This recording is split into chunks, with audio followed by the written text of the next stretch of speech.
نحن بالإسلام كنا خير معشر وحكمنا باسمه كسرى وقيصر وزرعنا العدل في الدنيا سلوانka dabada ka xiran jiray inta sanooyin maxay ahayd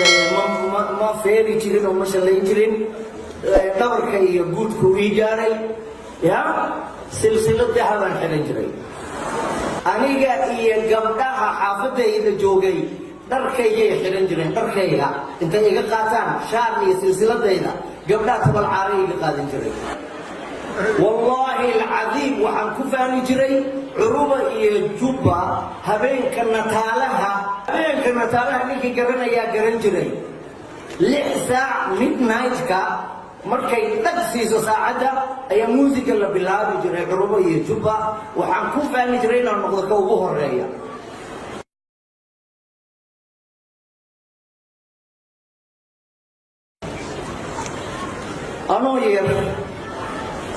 oo aan malaha 10 sano gaarin baa jiir la yidhi jiirna waxa la igu bixiyay sida islaamuhu weestaan ma oo carruurtooda ka qaniinay in badan laakiin hadda idin sheegay ma idin sheegay eedaday baa isoo korisay anoo Kismaayo jooga abaartii daba dheer baa dhacday sokortii baa ciliiri gashay waa 45 sano ka hor sokorta shilin iyo 3,000 iyo 2,000 iyo taano iyo ayaa la siin jiray feel baa loo geli jiray rafaad baa lagu keeni jiray islaamuhu meelay ku xasayn jireen marka anaa jiir ku noqday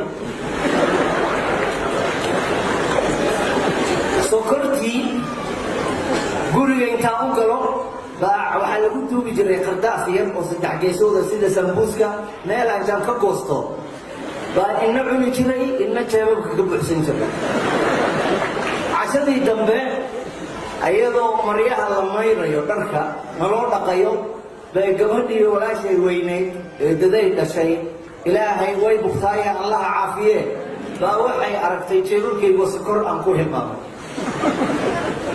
waxaan hilmaamay intii ku horeysay bay waxay oran jireen jiil baa guriga ku jira jiil baa dhibay jiil baa fiixyeelay laakiin jiilkiidu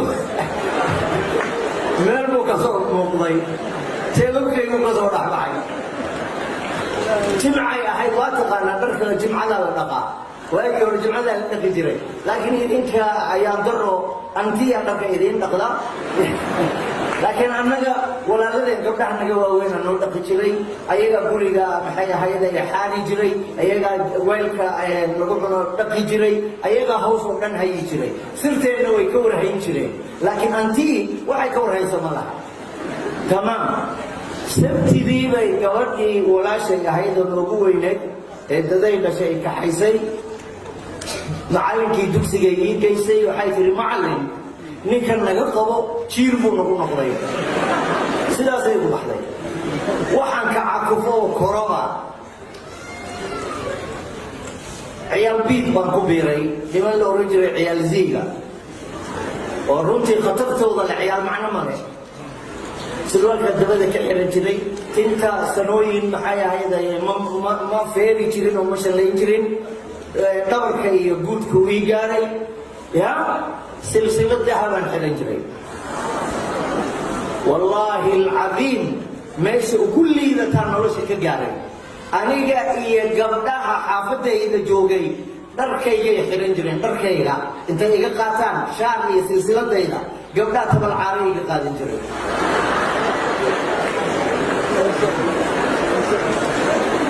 Thank you.